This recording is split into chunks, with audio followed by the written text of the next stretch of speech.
Now the town manager report. Mr. Sawyer. Thank you, Mr. Chairman. Just a few items tonight, but maybe the most important one is if you're interested in running for public office, we do have a number of positions coming open, and filing period is only 1 week long. It's January 23rd to February 1st. And on the town clerk's website, there is the information on how you register for this office. But the important thing is you have to have it in by 5 p.m. on February 1st. The town office, just the town clerk, will stay open late just for this one item. And if you register on the last day, you have to do that in person at the town clerk's office. So you can mail it in, and as long as it's received prior to the last day, it's fine. But if you're waiting to the end, please come into the office. You must come into the office on the last day if you're registering on the last day. You see on the list there, we have 2 town council positions that are open, 1 library trustee and 1 trustee of the trust funds. And also on the school side, we have 1 school board member, 1 school district moderator. We only have 1 moderator, a school district clerk, and 1 school board treasurer. All of those positions are for 3-year terms.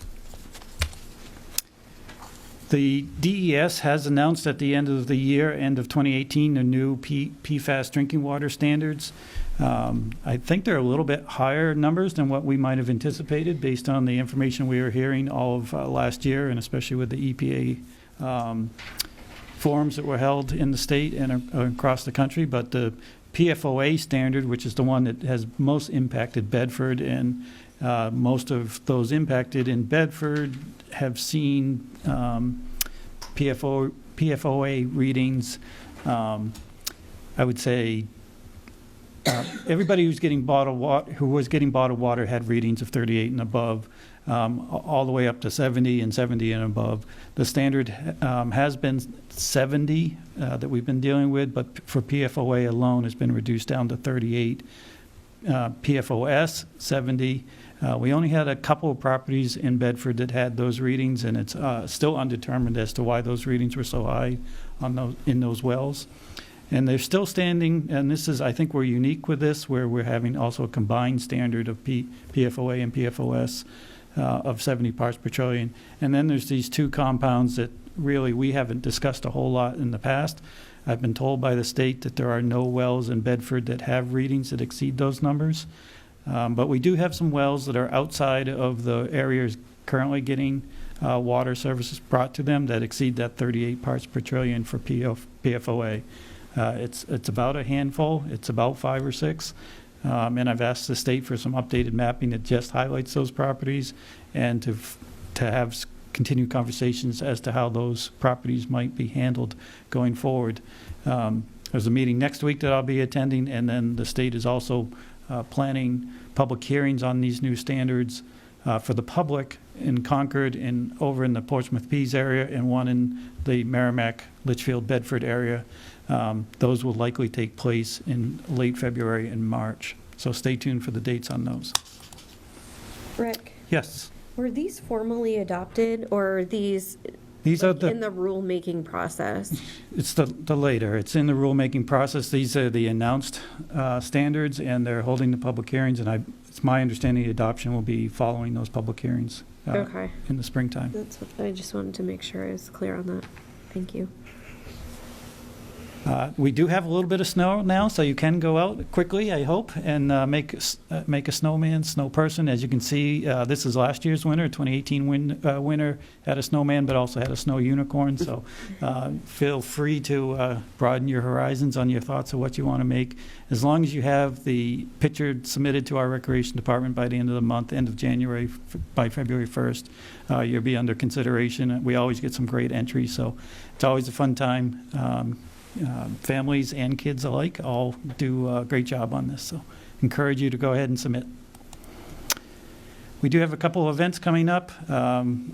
Movies on January 10th, Thursday, tomorrow, at 2 p.m. and 6:30 p.m. is Crazy Rich Asians at the library, and on the 20th is our senior matinee, 2 p.m., the Light Keepers at the library. And on January 21st, the town office building, library, and transfer station will all be closed for Martin King Junior Civil Rights Day. Do have a couple things that aren't on slides I just want to update you on. Today is Law Enforcement Appreciation Day, and certainly want to send our thanks to our police department that does an amazing job for us all year round.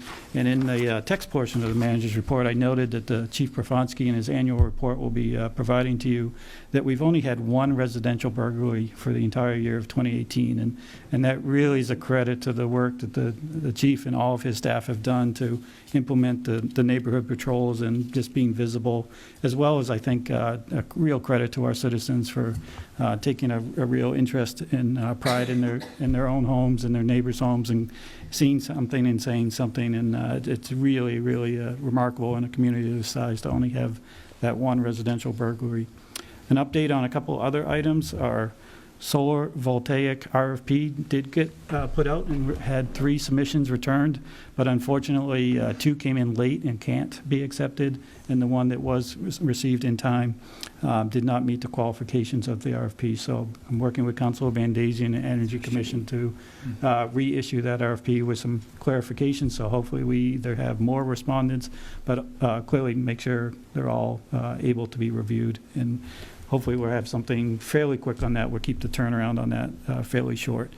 Also, the committee that's working on the document management request for proposals has been meeting this week with 3 vendors out of the, I believe there's as many as 10 that responded. 9, thank you. 9 that responded, 3 were selected for presentations, and those are taking place this week. And lastly, she was here earlier, but our town clerk, Lori Radke, did report to the council at your last meeting that she would be leaving us on February 1st for become town administrator in Hollis. That has been announced by Hollis now, so we can clearly talk about it some more. The RSAs do indicate that the deputy town clerk assumes the responsibilities of the town clerk's position. And as you know, Gloria McVeigh is our deputy town clerk, and she's ready to step in, but she's not interested in doing the job full-time for a year. What's significant about the timing of Lori's departure is the Secretary of State has determined that we cannot place it on the March ballot because she is leaving after the filing period has started, that it has to stay open until March of 2020, which then means Gloria, deputy town clerk, could be technically town clerk for a full year, but she's not interested in doing that. So she's interested in staying on as many hours as possible until the town council is able to appoint somebody to town clerk. So I just got her letter yesterday indicating, yes, she clearly is going to step up and help out for as long as necessary, but that she does not want to have the position full-time for the year. She would resign the position as necessary so that the council could appoint somebody as town clerk. So I need to probably work with the chair and vice chair on a job description advertisement to get that out as quickly as possible. The goal would try and have somebody here for the March elections just so they could see that and have some experience with it, because come January of 2020 or February of 2020, we're going to have a presidential primary election, and obviously that's a significant job for any town clerk in this community. And so having as much experience with an election before that would be great to do. So that is something clearly going to be on future council agendas. If you know people who might be interested in a one-year appointment for a job like that, you can certainly start talking to me. But it's a unique situation that we're in, but I'm sure we can find somebody who might be interested in that job. And then it would be up for election in 2020 for a 3-year term. Yes. Can I go back to the Attorney General said that you couldn't put it on the March ballot because her Secretary of last day State. is February 1st? Secretary of State, yes. Or sorry, I'm sorry, Secretary of State. So if she adjusted her last day to be February 23rd? January 23rd. Or, I'm sorry, January 23rd?